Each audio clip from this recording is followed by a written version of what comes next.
လူတွေဒီကိုခရူးဆိုင်ဖို့သူများကိုခရူးဆိုင်ပြီးတော့သူများအပြစ်ကိုမရှာဖို့ဟောတဲ့ဆုံးမသွန်သင်ချက်ပဲဖြစ်တယ်။ဒါမို့နပရိသံဝိလောမနိသူများတွေလှုပ်တဲ့မတော်မလျော်သူများရဲ့အပြစ်တွေကိုကြည့်မနေနဲ့တဲ့။နပရိသံကတကတံသူတွေလှုပ်တဲ့မလှုပ်ဘူးဆိုတာတွေကိုသွားပြီးတော့ကြည့်မနေနဲ့။အတ္တနောဝအဝိခေယ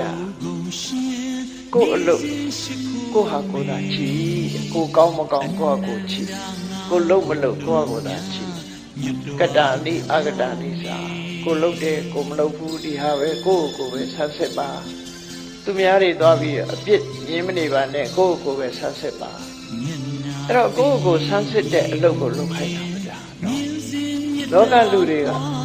ကိုမြင့်ချေကိုမမြင်ဘူးဆိုတာလို့ကိုအပြစ်ကိုတော့မြုပ်ပွင့်ထားကြသူများအပြစ်ကိုတော့ဖော်ထုတ်နေကြတယ်အဲ့ဒါမာရွင်ခြင်းတရားပဲဒါကြောင့်မို့လို့ရသော်ဗျာကိုအပြစ်ကိုသာကိုစဉ်းစားဆင်ခြင်မှာသူများအပြစ်တွေသွားမချိပါနဲ့သူများအပြစ်တွေချိခြင်းအပြင်ကိုမှမကောင်းတဲ့စိတ်တွေပဲတိုးပွားလာမှာတော့သူများကိုအပြစ်တင်မှုလည်းမကြိုးစားနဲ့ကိုသာဒီလှုပ်တယ်မလှုပ်ဘူးကိုသာအခြေအနေတရားကိုသာ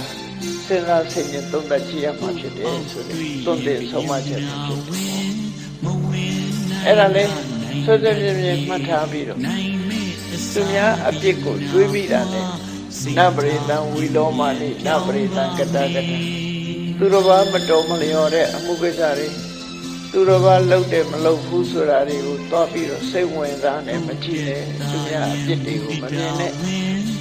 အတ္တနောဝအဝိခေယကတ္တနိအကတ္တနိကိုယ့်ရဲ့အလုပ်ကိုသာကိုလှုပ်မလှုပ်ကိုဖြစ်မဖြစ်ကိုသာကိုသာအကျိုးအပြစ်စီစေရမယ်ကိုသာကြည့်ရှုရမယ်ဆိုတော့ဒီရသော်ဗျာရဲ့သုံးသင်ဆုံးမချက်အတိုင်းနေလို့ရှိရင်သူများကိုအပြစ်တင်ငြင်းညောင်ဖြစ်တဲ့အကုသိုလ်တွေကိုယ်အောင်ဖြစ်တော့တယ်တချို့သူများတော့အပြစ်တင်လိုက်လို့ရှိရင်သူအပြစ်တင်ခံရတဲ့ပုဂ္ဂိုလ်ကသူတော်ကောင်းဖြစ်နေလို့ရှိရင်ကိုကျိုးနေတော့ကိုယ့်ဖြစ်ကိုမကြည့်လို့အပြစ်တင်ခံရတဲ့ပုဂ္ဂိုလ်ကတကယ်သူတော်ကောင်းကိုလည်းတော့ပြင်းမှမိတတ်တယ်ခါကြတော့ကိုမကြိုက်တာကိုကြည့်ပြီးတော့ပြင်းမှတတ်တယ်အဲ့ဒါလို့ပြင်းမှလိုက်တာနဲ့တပြိုင်နက်ကိုမှအပြစ်ကြီးတစ်ခုဖြစ်သွားဒီဥပ္ပဒေနာတစ်သေးသတိမောင်နာအလောင်းများဆိုရှိလိုက်လမ်းမှာတွေ့တဲ့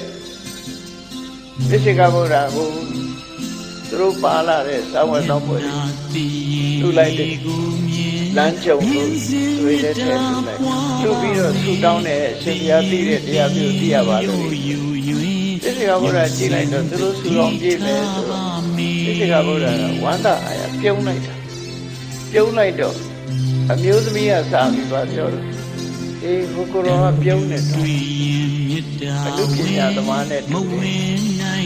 အလူပညာသမားတွေကလည်းပြုံးလေးနေတတ်တယ်ဒီမှာတချင်းဆိုရင်ပြုံးနေကြတာဟုတ်တော့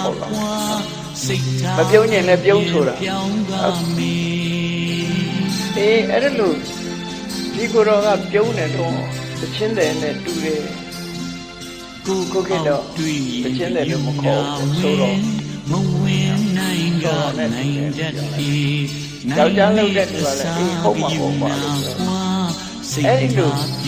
ဒီကဘုရားမထေရကိုသွားပြီးတော့မနိုင်ရမယ့်ဟာသွားနိုင်လိုက်တဲ့အခါမှာဒီဥက္ကသေနာသတိမောင်နာဥက္ကသေနာသတိသားဖြစ်တော်တဲ့သူစတိကမဝင်ကားကြည့်တဲ့မျိုးတွေတော့ဖြစ်တယ်တော့ကားကြည့်တဲ့မျိုးတွေသတိသားနဲ့ကားကြည့်တဲ့မှာစိတ်ထားပြုပြင်ပြောင်းထောက်ခံလိုက်တာနော်ထောက်ခံလိုက်တာနဲ့ပါသွားတယ်တထေသားတထေအိမ်ပေါ်နေရမယ်နဲ့ကားကြည့်တဲ့ဘုရားရောက်အဲ့ဒါသူတို့ဆလမ်းမှာအဲ့လိုရှိအဲ့တော့သူများအစ်ကိုသွားကြည့်လိုက်သူများဟာကိုသွားကြည့်ပြီးတော့ကဲစကားပြောလိုက်လို့ရှိရင်ဒီလိုတွေဖြစ်တတ်တယ်ဒီထားကြပါဘောနော်အေးအဲ့ဒါနဲ့ပတ်သက်ပြီးတော့မြတ်စွာဘုရားအခုဒီမှာနပရိသံဝိလောမနိသူတစ်ပါးတည်းရဲ့မတော်မလျော်တဲ့ကိစ္စတွေကိုကြည့်မနေနဲ့နပရိသံကတကတံသူတစ်ပါးတည်းလှုပ်တာမလှုပ်တာမကြည့်နဲ့ ဆိုလိုတာကတချို့ကတရားအထုတ်တယ်ငါတို့ကတော့ဥပုံနေလဲကိုးဆောင်တယ်တို့ရထဲအားတွေတော့စောင့်မအောင်ဒီလိုဟာမျိုးပေါ့နော်သူများမဆောင်တာတော့ပြောငါတို့စခန်းဝင်တာဘယ်နှစ်ရှိတို့ရထဲစခန်းဝင်တဲ့လူတယောက်မှမရှိဘူးဟုတ်